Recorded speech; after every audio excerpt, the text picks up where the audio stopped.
इस वीडियो में हम आपको बताने जा रहे हैं इंटरनेशनल क्रिकेट में इस्तेमाल होने वाले बैट और बॉल को किस तरह फैक्ट्रीज में बनाया जाता है। तो चलिए शुरू करते हैं। Cricket bat making. Cricket bat बनाने के लिए सबसे पहले बैट के साइज का एक लकड़ी का मजबूत टुकड़ा लिया जाता है। फिर इस टुकड़े को कटर के जरिए बैट की बेसिक शेप में लाया जाता है, यानी कि इसे नीचे से कर्व शेप देकर इसके दोनों साइड से थोड़ी थोड़ी लकड़ी हटाई जाती है। फिर इस लकड़ी में हैंडल लगाने के लिए इसे ऊपर की तरफ से वी शेप में काटा जाता है। इसके बाद शुरू होता है बैट के हैंडल को बनाने का काम। बैट के हैंडल को बनाने के लिए लकड़ी की पतली पतली स्लाइड्स को फेविकोल के जरिए आपस में जोड़कर उन्हें एक रस्सी से लपेटकर सूखने के लिए रख दिया जाता है। इस तरह लकड़ियों की पतली पतली स्लाइड्स से मिलकर बना हैंडल एक नॉर्मल लकड़ी से ज्यादा मजबूत होता है, इसलिए इसे इस तरह से बनाया जाता है।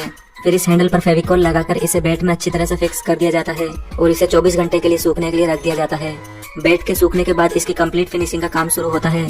सबसे पहले बैट के फ्रंट साइड पर वर्क किया जाता है और इस बैट को एक कंप्रेसिंग रोलर के नीचे से गुजारा जाता है, जिससे बैट की सरफेस को मजबूती मिलती है। इसी वजह से यह बैट 150 किलोमीटर पर आवर की स्पीड से आती हुई लेदर बॉल को फेस कर पाता है। इस बैट के हैंडल के पास की एक्स्ट्रा लकड़ी को एक सौ के जरिए काटा जाता है और इस हैंडल से मिला दिया जाता है। फिर इस लकड़ी के बैक साइड की फिनिशिंग का काम शुरू होता है। यहाँ बैट को परफेक्ट शेप देते हुए इसकी एक्स्ट्रा लकड़ी को धीरे धीरे काट कर हटा दिया जाता है। फिर इस बैट को फाइनल टच दिया जाता है और इसकी पॉलिशिंग और फिनिशिंग की जाती है। फिर इस बैट को रोलिंग मशीन पर लगाकर इसके हैंडल पर कॉटन का धागा लपेटा जाता है और फाइनली इस बैट पर कंपनी के स्टिकर लगा दिए जाते हैं और फिर इसके हैंडल पर ग्रिप भी चढ़ा दी जाती है, जिसके बाद ये बैट खेलने के लिए पूरी तरह से तैयार है। Cricket ball making.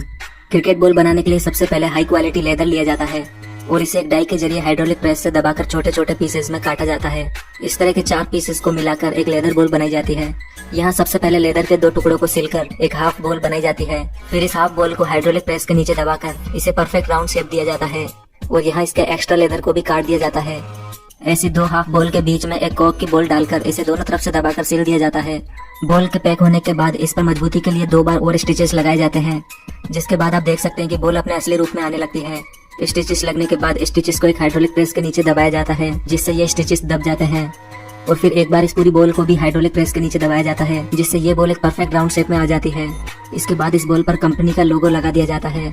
फिर एक एक बॉल का यहाँ साइज और वेट चेक किया जाता है और सिलेक्टेड बॉल्स को फाइनल प्रोसेस के लिए भेजा जाता है। यहाँ इन बॉल्स को फ्लेम से हीट किया जाता है, जिस वजह से इस लेदर की चमक और क्वालिटी और बढ़ जाती है, जिसके बाद बॉल अच्छी दिखने लगती है। इसके बाद इन बॉल्स पर जरूरत के हिसाब से कलर स्प्रे किया जाता है, जिसके बाद ये बॉल क्रिकेट खेलने के लिए पूरी तरह से तैयार है।